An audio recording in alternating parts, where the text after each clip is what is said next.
Hello friends, आज class 10 से एक टॉपिक डिस्कस कर रहे हैं। आज आपको हम क्लास 10 से सिमिलर ट्रायंगल से थ्योरम करके दिखाएंगे और वो है कन्वर्स ऑफ बीपीटी। ठीक है, तो सबसे पहले स्टेटमेंट देखते हैं क्या है। स्टेटमेंट कहता है कि in a triangle if a line divides any two sides of a triangle in the same ratio then it should be parallel to the third side. तो देखो मैं फिगर बना के दिखाता हूं। एक ट्रायंगल के अंदर नाम देते रहते हैं स्टूडेंट ए, बी और सी। कह रहा है एक ट्रायंगल में अगर कोई एक लाइन, मान लीजिए अगर वो लाइन हमारे पास डी है, दो साइड्स ऑफ ए ट्रायंगल को बराबर रेशियो में बांटती है। सबसे पहले लिखते हैं गिवन, फिर लिखेंगे टू प्रूफ, कंस्ट्रक्शन और प्रूफ। तो सबसे पहले गिवन क्या है, आपको एक ट्रायंगल गिवन है इन ट्रायंगल एबीसी। क्या गिवन है कि ये जो लाइन डी है ये AB और AC को बिल्कुल इक्वल रेशियो में बांट रही है। मतलब हमें गिवन ये है AD upon BB is equal to AE upon EC। ये हमें क्वेश्चन में गिवन है। टू प्रूफ, तो प्रूफ क्या करना है, तो प्रूफ करना है कि वो लाइन DE पैरेलल हो जाएगी फिर थर्ड साइड के, मतलब DE should be parallel to BC। ये मुझे प्रूफ करना है। ठीक है, अब कंस्ट्रक्शन। अब सबसे बड़ी बात, क्योंकि डी तो आपको प्रूफ करना है पैरेलल, तो वो तो पैरेलल है नहीं, तो मैंने क्या किया, अपनी तरफ से एक लाइन डाली। कौन सी, मान लीजिए DF, और ये मान लिया कि ये जो DF है वो BC के पैरेलल है। तो देखिए DF is parallel to BC। अब क्या करेंगे, टू प्रूफ कर रहे हैं, अब हम निकालेंगे इसका प्रूफ। अब सबसे पहले क्योंकि DF पैरेलल है BC के, मैंने कंस्ट्रक्शन लिया है। तो देखो ट्रायंगल ABC में मैं क्या ले रहा हूं, in triangle ABC DF is parallel to BC। और रीजन क्या लिखेंगे, वैसी बात है कंस्ट्रक्शन, तो बाय कंस्ट्रक्शन ये तो हमने किया है।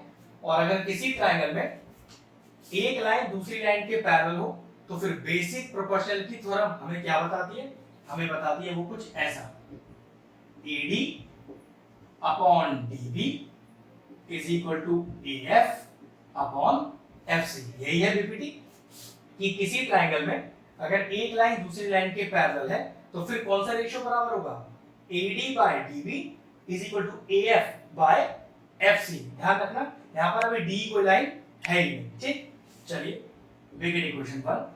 लेकिन एक रिलेशन तो हमें क्वेश्चन में भी गिवन है, वो क्या देखिए, बट क्या गिवन है देखो, AD upon DB is equal to किसके, AE upon EC and we get equation 2।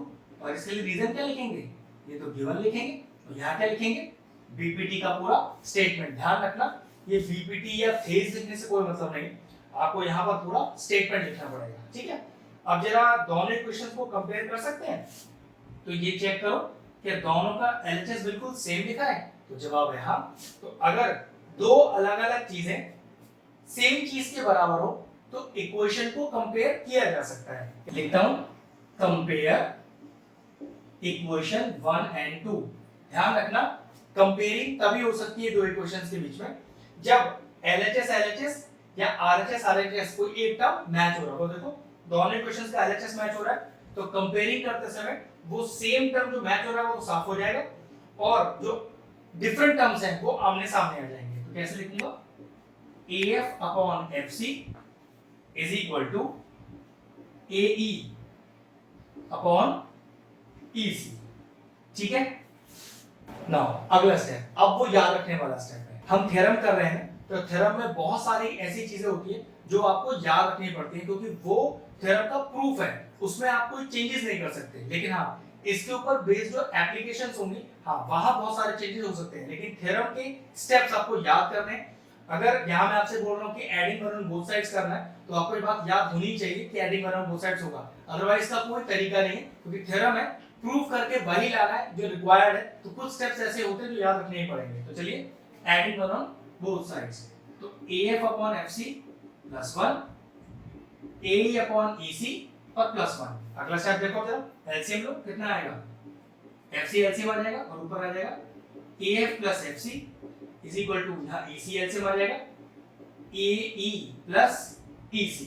चलिए नेक्स्ट स्टेप लीजिए, AF प्लस FC चेक करना, AF प्लस एफ सी, ये तो पूरा मेरे ख्याल से ए सी लिखा हुआ है, upon F C is equal to, check करो A E plus A C, A E plus ए सी, ये भी तो ए सी ही होगा, अपॉन ई सी। अब चेक करो ए सी कैंसिल हो गया, तो क्या आ गया अपने पास? अपने पास आ गया ये जो एफ सी है ये ई सी के बराबर है। जरा देखना एफ सी और ए सी दूरी, वो हमसे कह रहा है कि ये दूरी एफ सी और ये दूरी ई सी बराबर है, तो ऑब्वियसली बात है ये बराबर कभी हो ही नहीं सकती। लेकिन अगर ये ई सी और एफ सी बराबर हैं तो पक्की बात है कि ये जो एफ पॉइंट मैंने लिया हुआ है, जिसको मैं डी एफ बोल रहा हूं, ऐसी कोई लाइन है ही नहीं, वो लाइन डी एफ एक्चुअल में डी में मर्ज हो जानी चाहिए, तो ये बात पॉसिबल हो सकती है। समझ लो इस बात को कि अगर EC दूरी को FC दूरी के बराबर होना है तो इस F पॉइंट को उठ के E में कोइंसाइड होना पड़ेगा। अब F पॉइंट का मतलब पूरी DF उठेगी और जाके DE में मर्ज हो जाएगी। लेकिन देखो हमने कंस्ट्रक्शन क्या लिया था कि जो DF है वो पैरेलल है किसके BC के, और यही DF जाके मर्ज हो जाएगी DE के अंदर। तो क्या प्रूव हो जाएगा कि भाई DF पैरेलल BC थी, DF मर्ज हो गई DE के अंदर, तो ये प्रूव हो गया कि भाई DE पैरेलल हो गई BC के। बस यही हमारा प्रूफ था। तो लिखेंगे क्या इसमें? This will be only possible, this will be only possible when, कब ऐसा पॉसिबल है? जब DF लाइन कोइंसाइड्स विद किसके साथ? DE के साथ। लेकिन DF तो पैरेलल थी BC के, कंस्ट्रक्शन के थ्रू DF चली गई DE के अंदर, तो therefore DE पैरेलल BC। बस ये हमें प्रूफ करना था। तो बस कंस्ट्रक्शन जो हमने किया उस कंस्ट्रक्शन से हमने DF को पैरेलल जो माना था उसे DE में मर्ज करा दिया और उसकी वजह से DE पैरेलल हो गए BC के। यही हमारा प्रूफ था। ये लीजिए, थ्योरम फिनिश हो गया। अगर हमारे व्यूअर्स को हमारे वीडियोस पसंद आ रहे हैं तो हमारे चैनल को सब्सक्राइब कर लें और साथ में लगे बेल आइकन को भी हिट कर दें। आपको अगर मैथ से जुड़ा कोई क्वेरी है किसी भी क्लास के लिए तो वो आप मुझे व्हाट्सएप कर सकते हैं, जो नीचे नंबर आ रहा है।